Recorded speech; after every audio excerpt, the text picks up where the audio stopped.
In this video, I'm going to give you an insight into what is required to get the highest marks for poetry close reading coursework. I will start by explaining the format of a typical coursework question before moving on to dissecting the mark scheme. I will then introduce you to my principal poem, Copus Orange. I will spend some time first exploring the main ideas within the poem before exploring the metre and recapping key terms such as iambs, anapests, spondees and trochees. How are they used within the poem and to what effect?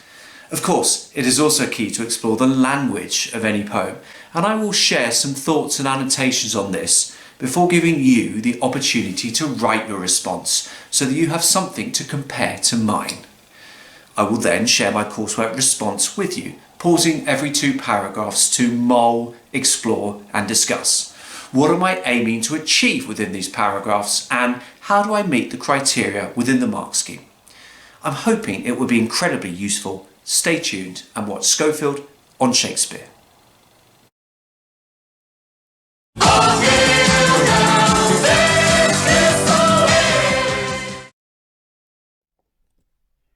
Within your coursework folder, you will produce 2 tasks, and the majority of candidates are likely to opt for this close reading task ahead of the more subjective recreative assignments. In this video, I'm going to show you an example of a possible coursework piece on poetry, but it is possible to write about prose or drama extracts. If writing about a poem, my sense is that it's probably best to choose a full poem which is up to 45 lines rather than an extract from a longer one. The word count is 1,000 words excluding quotations.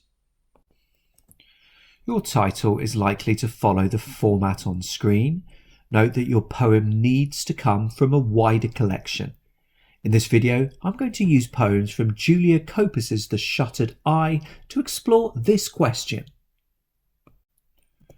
Write a close analysis of Orange, discussing how far and in what ways it is characteristic of Copus's exploration of family relationships in The Shuttered Eye. What is the examiner looking for with this coursework task? Well, here's the top band of the mark scheme. AO2, your ability to analyse ways in which meanings are shaped in text, counts for 2/3 of the marks. AO1, your level of insight, quality of argument and accuracy of writing, counts for 1/3. Let's take some of these bullet points. You need to show a really detailed understanding of language, form and structure. At GCSE level, it might be sufficient to explore a few similes and metaphor and say something hopeful about enjambment. But at A level, your scope needs to be broader, more technical. And when exploring poetry, form and structure are as important as language. I will give you some help with this shortly. Each poem will have an argument or a number of arguments, key idea or ideas.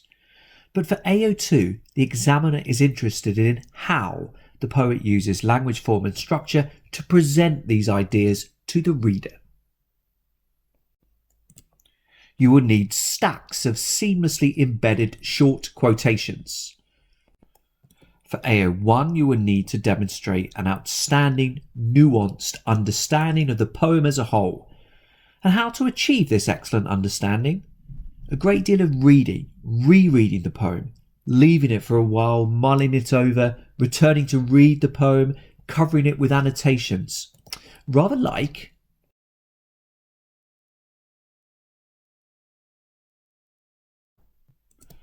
goes without saying that your writing needs to flow, be appropriately formal without being boring, and to be extremely well written. You need to use a broader range of critical concepts and terminology than at GCSE, and this is also something I will help you with shortly. And your argument, it needs to be interesting, perceptive, and go somewhere. For AO1 overall, your coursework piece should not be stilted and dull, but ideally a fascinating, exciting voyage of discovery through the poem. Before exploring some useful critical concepts and terminology, I'd love to introduce you to Copus's poem Orange, included within the Shuttered Eye collection, which was first published in 1995. Within the original, each stanza is positioned below the other. I have merely started a second column so that it can be read within a single slide. Orange. He comes back to a house where the dark has splintered in through every crack, broken and entered. Inside, the clock ticks loudly like a heart in shock. Blood bangs in his chest. He flicks on lights, flings wide the doors of their hinges like the orange jaws of lions roaring to an empty night. In the kitchen, he pours himself out a glass of homemade orange wine and hovers by the telephone. He calls their friends, neighbours, the police, even the woman from the choral society with the orange hair. Everyone's out. Nobody's talking. Several jars of wine later, he staggers to the window, throws up the sash and bellows out the names of his wife and children. How different they sound now, spinning into the night like strangers. The night also is a tunnel speeding off. No voices are heard. No voices. It ends somewhere, he knows this, with all the people who are suddenly unattainable. Neighbours, friends, that orange-haired bitch, conferring far off out of earshot. He sinks down onto the rough and tumble rug where his children used to play, buries his fingers in the matted pile.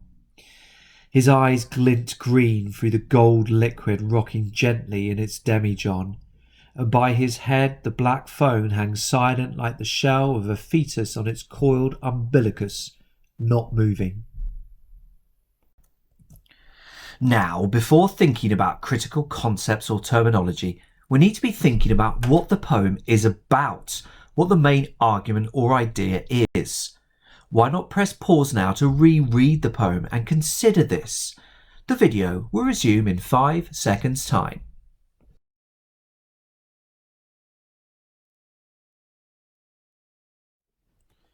Well, in the first stanza we get a sense of loneliness, darkness, isolation. This man is clearly struggling to cope with being on his own in this house, so much so that he telephones all kinds of random people in a doomed bid to banish his horrible sense of isolation.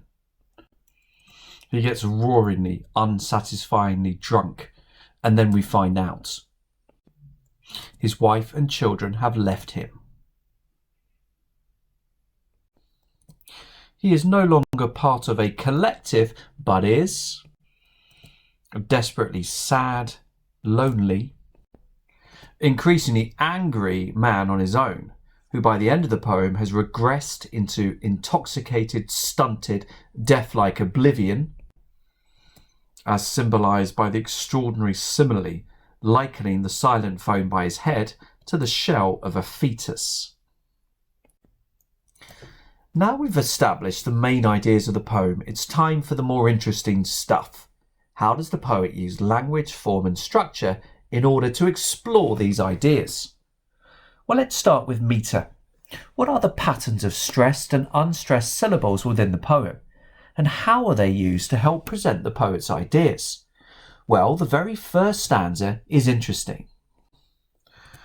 And the first line has a nice regular rhythm to it. He comes back to a house. Things are flowing smoothly at this stage through the use of iambs.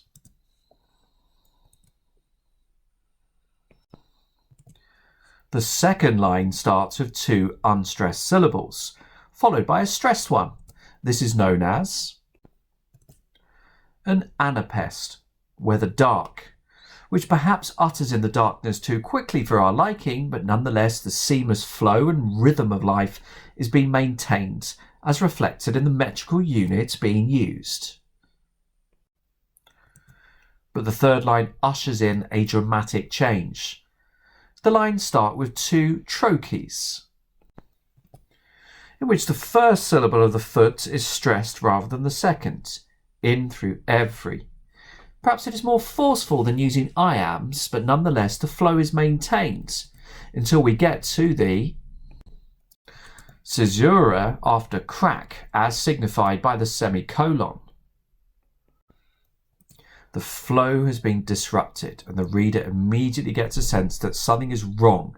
The man's life is definitely not as smooth and seamless as implied by the previous use of iambs, anapests, and trochees. Note the use of 2 consecutive stressed syllables, or spondee here: crack, broken.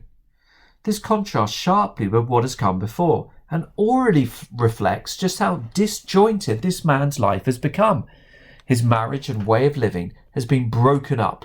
Thus, fittingly, so has the meter. But of course, we also need to explore the poet's use of language. And there are some fascinating words and images to pick out, including the idea of blood banging, with the alliteration of the strong B sounds emphasizing the violence of the man's feelings of increasing panic. Blood bangs. We have some unusual word combinations. Blood doesn't normally bang in chests, although hearts do normally beat, and beat more violently when we are feeling stressed. The substitution of blood for heart creates a more disturbing, more unnatural image. Blood is being personified and given additional unsettling power. Note the loss of control implied by these verbs. The man is unable to walk steadily and staggers, lurches drunkenly towards the window, to utterly impotently bellow, to emit a loud, animalistic sound. There are other hints about this man's potential savagery, notably the simile, which likens the effect of the man's door flinging to orange jaws of lions roaring. Is he being figuratively devoured by the huge man-eating black chasm created by the departure of his wife and children? And what about this simile, exploring the disconcerting way his voice is whizzing chaotically off into the night, away from him, as he shouts out the names of his wife and children? His voice, without anyone to listen to it, sounds distant, odd to him. He struggles to recognise it and, of course, them, now so far removed. Whilst even the night seems to be metaphorically leaving him cut adrift, desperate to channel away from him, the loser loner, as quickly as possible. Now, we've only just scratched the surface of the poem, but the previous few minutes should have given you some ideas to help you begin to develop your critical understanding of the poem and meet the criteria for AO2, your ability to analyse ways in which meanings are shaped in texts.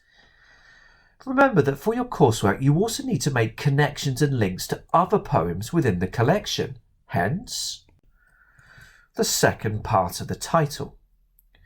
In my essay, I refer principally to 2 other poems from the collection, The Back Seat of My Mother's Car and Miss Havisham's Letter. These will appear on screen shortly. Press pause if you'd like to read and consider them.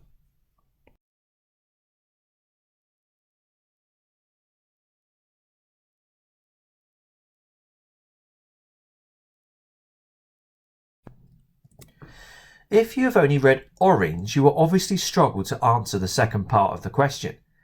Nonetheless, I think it is a worthwhile task if you can spend some time writing some paragraphs in which you produce a detailed commentary of Orange at least. This will give you something to compare my answer with and should result in a deeper understanding of what is required for this coursework piece. Doing is always as helpful as listening. So press pause if you would like to do this now. A copy of the poem will appear 5 seconds later.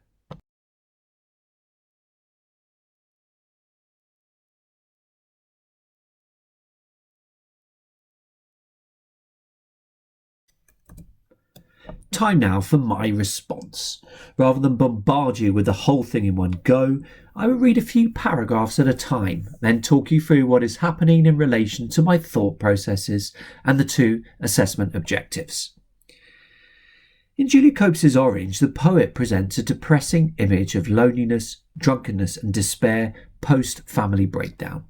As with the back seat of my mother's car, the father figure has been abandoned, but Orange is written from the father's perspective rather than the child's, which provides an even more bleak, gritty insight into the everyday realities of life for the discarded male. Copus uses unexpected, violent imagery and varies the poem's metre to highlight the starkness of this life. The poem starts simply using initially flowing iambic trimeter on the first line, followed by an anapest. He comes back to a house where the dark. However, this seamless, almost jaunty flow is quickly disrupted, notably by the caesura in the third line, which confirms that his home is no longer a place of ease and comfort, but somewhere violated by the absence of his wife and children. It is broken and entered. These stark personified past participles have connotations of a burglary, yet refer figuratively and paradoxically to the dark invading his home and heart. Could the writer be implying a conflict between the man's superficial desire for domestic harmony and his own propensities for violence? Nonetheless, it is clear that the man has lost the light once provided by his wife and children. His house is so silent that it is bleakly obvious that the clock ticks loudly. The use of spondees contrasts sharply with the flowing iambs of the first line and reflects the regular monotonous beats of the clock, whilst the enjambment between the first and second stanza mirror the newly created empty space of the man's life. So let's unpick this. First up, the introduction. I like to keep my introductions fairly short. The majority of marks will be awarded for your main body paragraphs. Nonetheless, you do want to sum up the key argument, the key ideas within the poem very early on to show the examiner you've understood what the poem is principally about. And I do this within my concise first sentence. I've also made a reference to another poem, thus quickly showing an understanding of the second part of the essay title, and I've made an early comparison. Finally, in my introduction, I make some general points which anticipate far more detailed AO2 analysis within the main paragraphs. So, on to the first main paragraph. Remember that for A-level, you need to show far more detailed insight into the metre of the poem, using technical terminology such as iambic trimeter, anapest, caesura, and spondee. However, just feature spotting, just saying that iambic trimeter has been used is not enough. You need to be continually thinking about effects, about how rhythm, beats and emphasis can help shape shades of meaning and convey the poet's ideas. You can see highlighted green occasions when I have indeed explored the effects of poetic devices. I point out that the iambic trimeter is initially flowing and along with the anapests contribute to a seamless, almost jaunty flow. It is almost as though the man has initially forgotten about the cataclysmic changes which have occurred in his house after being out. I suggest that the effect of the caesura is that his home is no longer a place of ease and comfort, but somewhere violated by the absence of his wife and children. And I also explore the effect of the spondees at the end of the paragraph. They reflect the regular, all too monotonous beats of the clock that the man can hear all too clearly these days within his silent home. So for AO2, you can see the consistent detail of my focus on the poem's metre. And lots of short, precise, embedded quotations which naturally fit within my arguments, notably the way I incorporate two quotations from different parts of the poem within the highlighted section on screen now. Meanwhile, the consistent use of critical concepts and terminology is seen from a very early starting point. Time to continue reading the essay. I write within my second main paragraph, a further enjambed spondee, blood bangs, confirms the effect of the man's isolation. He feels painfully panic-stricken. hence his desperate attempts to somehow usher in life and light into the house. He flicks on lights, flings wide the doors on their hinges. The repetition of the I sounds seen in flicks, flings and hinges creates a manic claustrophobic feel, whilst the verbs themselves, showing brief physical jerks, highlight his own impotence when it comes to dealing with his newly confirmed isolation. He opens the doors on their hinges like the orange jaws of lions roaring to an empty night. This simile emphasises how widely the man has opened the doors in his futile attempt to banish loneliness, futile as he is roaring merely to an empty night, but also gives a sense of his own need to bellow savagely with pain and rage at what has happened. Copus uses a series of internal rhymes within this section of the poem to highlight the strange correlation between the man's domesticity and his own out-of-control feelings. In his home, he is pushing open doors and has to pour himself a drink, yet inside his fury is like the jaws of a lion and he is desperate to roar. In the third stanza, there is an attempt to return to a normality of sorts. In the kitchen, he pours himself out a glass. This more relaxed, seamless normality is reflected in the return of the anapests, but once again the more regular metre is short-lived. At the end of the fourth stanza, the poet confirms the man's total failure to connect with another human being, even the police. Everyone's out. Nobody's talking. Both sentences are short and begin with much harsher dactyls. The full stop provides an additional empty space on the page, which reflects the man's own isolation, whilst the abruptness of the line confirms the devastating impact of the man's failure to find solace. There is nothing whatsoever to hide or distract him from his seclusion. Shall we pick out a few features? In particular, I'd like to focus on the exploration of sound, something so important within a poem. To help you identify sound patterning, always read the poem out loud a number of times, and if possible, listen to a recording. There are plenty available, for instance, within the website www.poetryarchive.org. As you can see, there's a recording of Copus reading The Backseat of My Mother's Car, a poem I later reference in my essay in more detail. So do look out for sound patterning, particularly within modern poetry, as this can add further AO2 insight, particularly if you can consider why, in this case, the poet is repeating the I sounds. I suggest that it is to create a manic, claustrophobic feel. When considering sounds, I found it helpful to reference the vowel section of the phonemic chart shown on screen. For me, this makes it easier to correctly isolate individual sounds within words and group accordingly. Further exploration of sound patterns is seen here in my reference to internal rhymes. Doors, jaws, roars, pause. And I suggest that this results in a strange correlation between domesticity and out-of-control feelings. Modern poetry tends to be less keen on rhyming couplets, say, than poets from earlier centuries. But do keep an eye out for the use of internal rhymes, which are fairly regularly used. Note also how I am developing my ideas. From my initial suggestion that the man is isolated and lonely and feels in a panic about this, I talk about the furious futility of his actions, before making a more sophisticated point about his home. He feels that he wants to be domesticated and normal, yet inside is feeling caged and animalistic. So this is the point about essays and individual paragraphs. They need to go somewhere.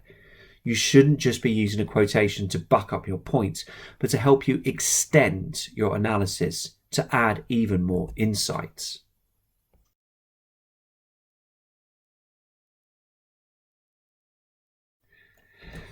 Let's carry on. The man deteriorates through the poem into a drunken abyss, and Copus uses a series of similes to reflect his disintegration and regression. His bellowing of the names of his wife and children spins into the night like strangers, and this image captures, perhaps, how peculiar and disorientating his voice sounds as he shouts into the night sky, but also how already he is feeling cut off and apart from those with whom he used to share his home. The final simile is the most shocking, with the description of the phone hanging like the shell of a fetus on its coiled umbilicus, not moving. On the one hand, the phrase coiled umbilicus captures the literal twisted disorder of the telephone cord. However, the image of a fetus not moving is disturbing and conjures up visions of death and loss, whilst also serving as a reminder of the man's past as an active, involved father. This image of a stillborn baby implies that from this point onwards, to some extent, his living children will be dead to him due to their absence. The telephone is not ringing or moving, and thus symbolically the man's life, at least as a husband and regular father, has come to a deeply distressing end. In the back seat of my mother's car, the poet similarly highlights the pain experienced by solitary abandoned fathers, albeit from the child's perspective. The departing child tells her father that "we left before I had time to comfort you." However, at least this poem shows the desire of the child to console and implies surely that the child will return at some point to resume her relationship with her beloved, pitied father, something absent in Orange. In the back seat of my mother's car, pain is clearly felt by both parties, hence the simile referencing the child's own hand as tingling like an amputation. By moving away from her father, it is as though the child feels the painful, sudden, surgical loss of a part of her body. In contrast to this, the persona in Orange finds himself calling in desperation the woman from the choral society with the orange hair, who later morphs into that orange-haired bitch, apparently simply because she fails to answer his call. The anonymity of this woman, the lack of a name or any physical description apart from the colour of her hair, shows the desperation of the narrator to connect with absolutely anyone, whilst the use of the derogatory term bitch may point to latent misogyny, hence the reason the man has been left by his wife. At least in the back seat of my mother's car, affection and love is felt through the use of the second-person narrator. You were mouthing something, the loving tone, to tell you that we nearly touched, and the fact the narrator feels such evident pain at both the separation and being unable to hear the father's parting words. They pierce her like that catgut shriek. So the title asks us to ask how far, in what ways, Orange is characteristic of Copus's exploration of family relationships in the Shuttered Eye poetry collection.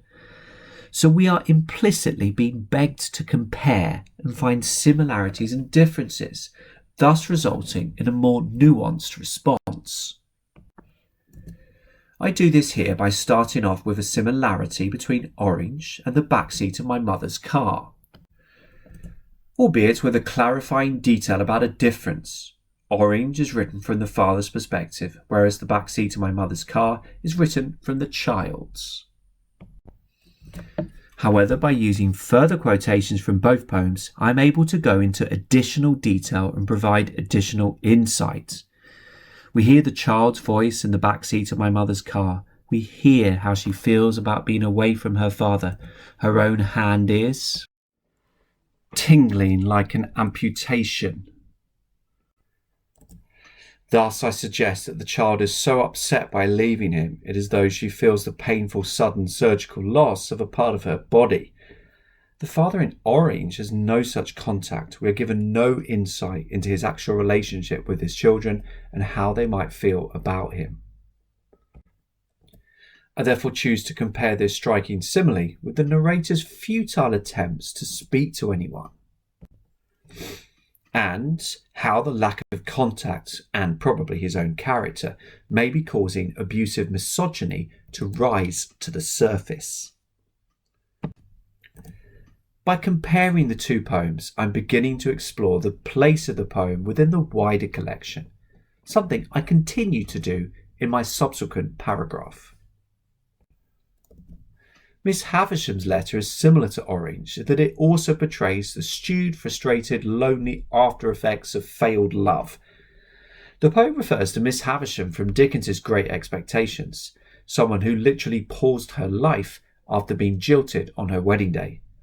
The poem appears to be a desperate plea for the jilter to return, hence the opening dubious claim to her darling that there is nothing between us that cannot be restored. The reader knows that there is no possibility of any sane man resuming the relationship, either within the fictionalised world of this poem or in Great Expectations. Thus there is a sense of pathos with the repeated use of terms of endearment, darling, my darling, and the impotency of the pleas, pray God that you will be here soon. Arguably, the hopeless passivity is even more depressing than the enraged cries and frenzied drinking of the abandoned man in Orange. Nonetheless, in both poems it is clear that the marital separation is permanent, and that the consequences will be a hugely diminished life in which they will both be forever fingering into its dust. The poems within The Shuttered Eye capture the pain of lost love and the effects on both parents and children of marital breakup. Other poems in the collection weave in and rework fairy tales, e.g. Bluebeard's Wife, in which the man looms large as violent and abusive. From the howls of despair to missed intimacy to impotent pleading, Copus challenges the notion of ever-after romantic love and replaces it with loneliness and suffering. Note that in this section I move on to explore a very different type of poem, one inspired by Dickens's celebrated 1816 novel. On the surface, both personas are very different. However, it is clear that both poems are portraying the stewed, frustrated, lonely after effects of failed love.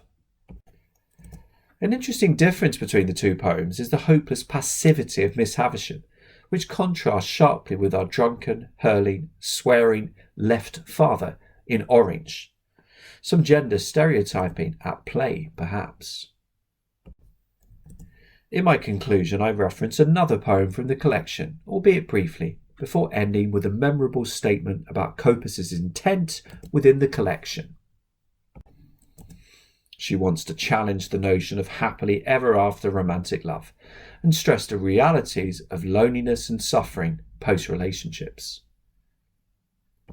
So the best poetry commentaries will show a sophisticated, detailed insight into the poem. They'll be brilliantly written, there'll be stacks of quotations and frequent references to the effects of structure, including features such as metre, line length, enjambment. Technical terminology will be used accurately throughout, the tone will be formal yet engaged, and most importantly, maybe, it will be genuinely interesting to read. Good luck with it all, and thank you for watching Schofield on Shakespeare.